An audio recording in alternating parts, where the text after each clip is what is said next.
Hey folks, Néil, what's iyatee? So, I'm going to give you a little sneak peek here in an upcoming project. It won't be in the next couple days because I still got to heat treat the rock, and I'm cutting some more of it so I can heat treat a whole batch at the same time. But I'm going to flip you around here and show you this. I just thought you might be interested in seeing what's coming up. I'm going to do another project video. I've only got three of them planned. One of them's quite a ways off because I'm waiting for wood to dry and cure. That's going to take a little while. But there's a couple that I'm going to do. But I'm going to flip you around here and show you what we got going on. Okay, so this is what we got. So I'm going to use, I got some antelope horn here, and I ordered some of this. I think I ordered 5 altogether. These two are the 2 that I want to use for the project. I don't know when or if I'll use the other ones or not, but these 2 are going to work pretty good. So when I think about different things that I'm using for different projects, and I'm thinking about antelope, right? Well, my mind automatically goes to Wyoming because there's so many antelope in Wyoming.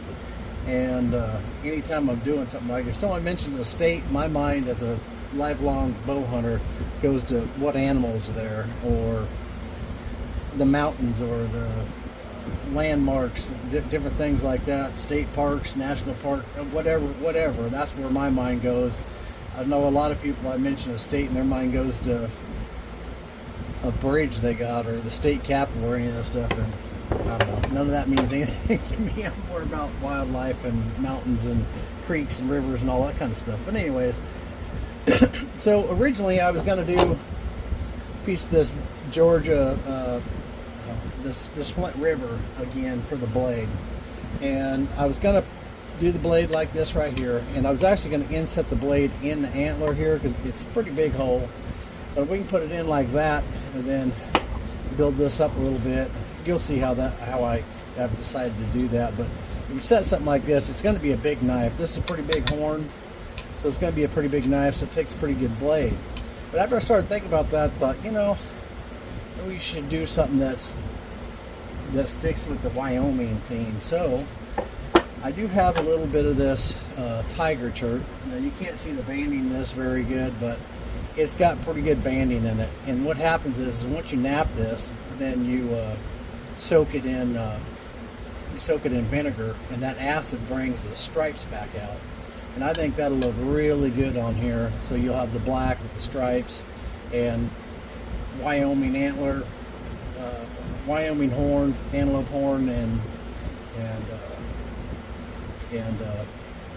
chert from there. But I started, and then for the base, I got another antelope horn here.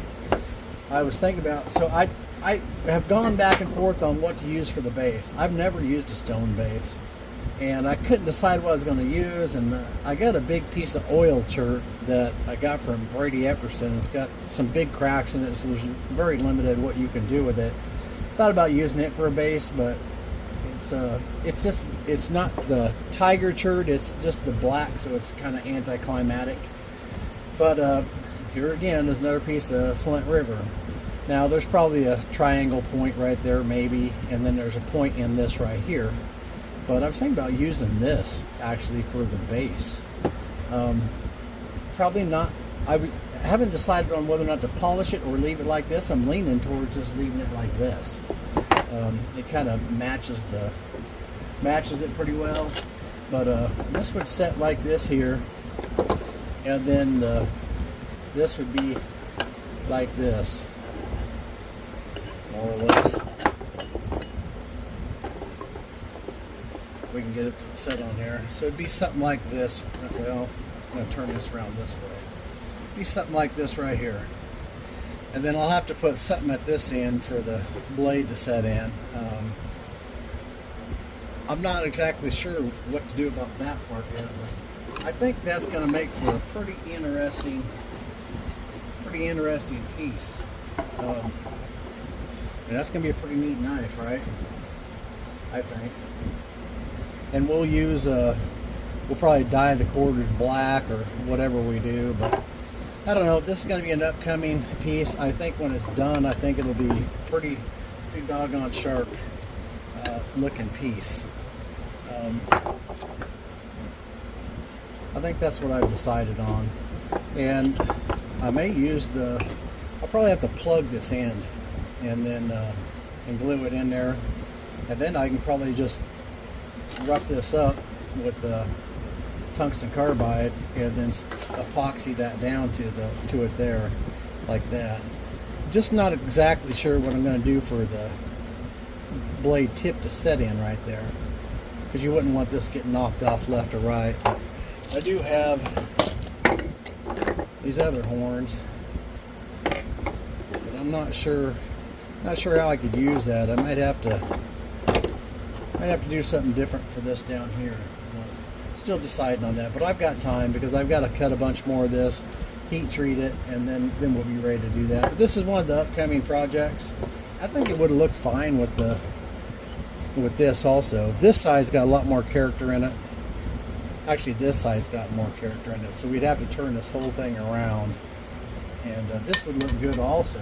I mean, look fantastic, but I don't know, going with the Wyoming thing, I think the tiger chert and the antelope horn is going to look great. I just have to decide on what to do for the tip, to hold the tip here. So if you got any ideas on what to do for the tip, let me know. And maybe I'll use it, maybe I won't. We'll just have to see. I may just put a little piece of black wood, short little piece of black wood right there, like a tree limb, cut it, cut a V in it, and just glue that right on there, and it'd be black and it kind of match the rest of this. So that might be a possibility, but we'll see. All right, well, I appreciate you guys watching, and we'll catch you on the next one. And look forward to this. It's coming here in the next couple weeks or so. We'll be doing this project. Probably not even that long, but we'll see. And there's going to be another project between now and then. So appreciate y'all watching. We'll catch you on the next one. Keep napping.